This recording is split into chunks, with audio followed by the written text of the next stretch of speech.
So hello, what's up mga ka-lifestyle, magandang araw sa ating lahat. So for today's video, let's talk about online leading application. So sawa ka na ba sa mga online leading application na always reject? Or kalahati na lang yung nare-receive? So this video is for you mga ka-lifestyle. Meron akong dalawang i-share sa inyo na online leading application na guarantee fast approval, no? Pero before anything else mga ka-lifestyle, no, disclaimer po muna. I'm not a legal counsel, wala po akong katayan sa gobyerno, no? This video is not sponsored by any online leading application platform, no? So i-share ko lang to sa inyo kasi merong mga naghahanap ng mga mautangan, ano. Pero again mga ka-lifestyle, tapusin mo itong video hanggang dulo para alam mo at least yung background ng mga online leading application na i-share natin. So ano ba yung mga online leading application tinutukoy ko mga ka-lifestyle, no, na fast approval, no? So sa tingin ko bago lang do sa paningin ko mga ka-lifestyle, no. So again mga ka-lifestyle, no, hindi ko po kayo inuudyok na mag-loan dito, no. I-check nyo muna yung background, tapusin nyo itong video hanggang dulo, no.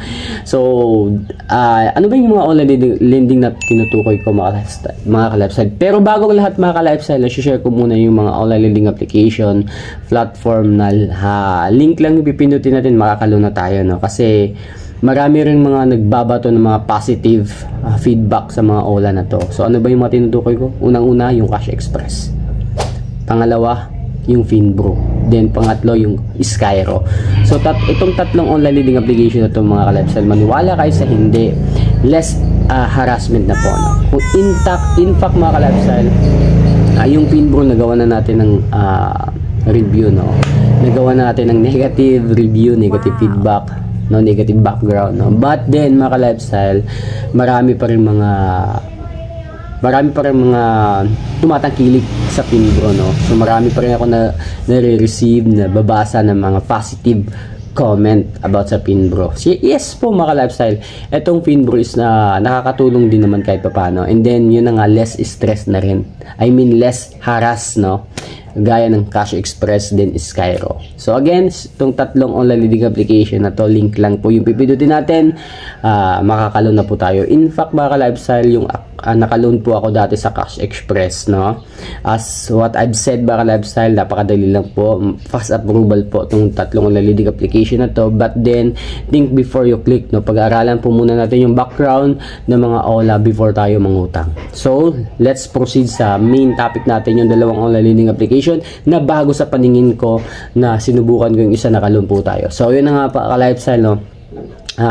Kung marami na po kayong utang, wag nyo na pong pasukin tong dalawang online leading application kasi ma-stress lang kayo lalo, no? So again, para to dun sa mga open-minded person na malawak yung pag-unawa sa mga online leading application, again, ano? So kilala po tayo as OLA defender, no? But then of course meron pa rin mga nagtatanong kung ano yung mga OLA leading application na fast approval, no?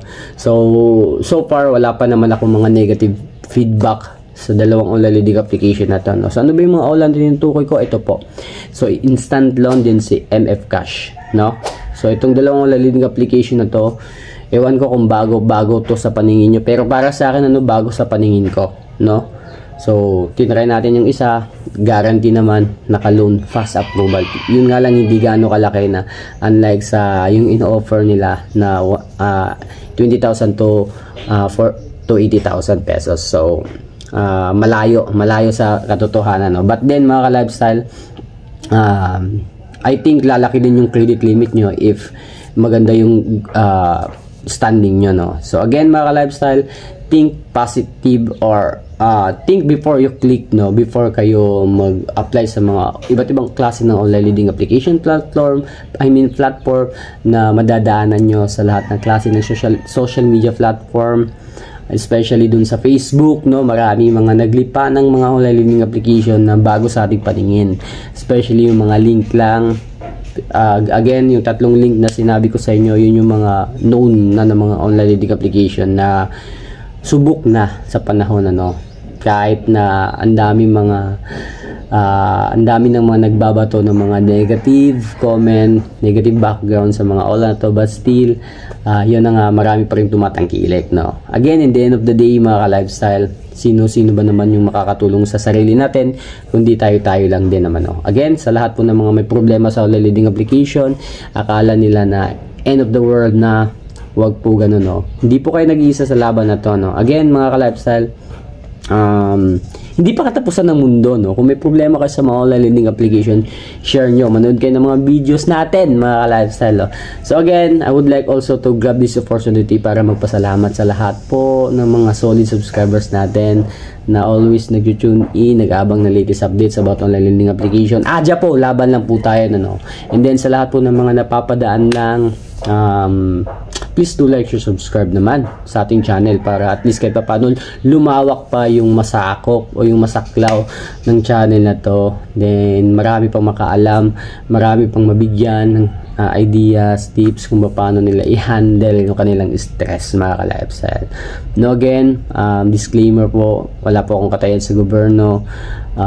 Hindi po ako, lalong-lalo na hindi po ako abogado, wala po akong kamag-anak na abogado, wala po ako masyadong alam sa batas, but din pinag-aaralan po natin kung ano yung karapatan natin as a borrower, no. So again,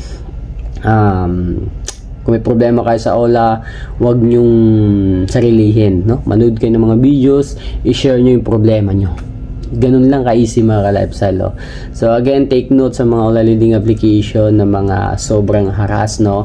Then yung mga rebook na shutdown na, take down nyo lahat para at least aware kayo.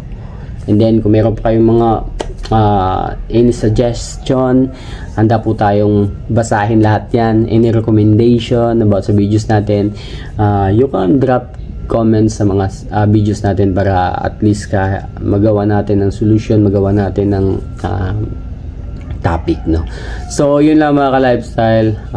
This is Mark Lifestyle once again, sharing good vibes, sharing inspiration message para sa lahat ng mga problematic masyado sa mga online lending application, na wag nyo masyadong dibdibin yan kasi lilipas din yan. Lahat ng problema is lumilipas din, ano, kasi walang binigay ang Diyos na problema na hindi natin kakayanin, ano. So share nyo lang yung problema nyo kasi in the end of the day, lilipas din yan. And then wala rin naman nakukulong sa utang, but then wag po tayo masyadong kampante, no.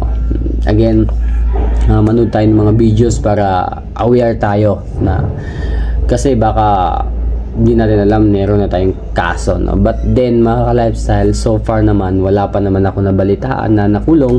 And then lalong-lalo na wala pa naman ako nabalitaan na mga OLA na nag-complain sa kanilang mga borrowers, no. I mean, naghain ng case sa kanilang mga borrowers, and never po talaga mangyayari yun, ano. So yun lang, mga ka-lifestyle, no. Have a wonderful day again to you guys. So yun lang, peace.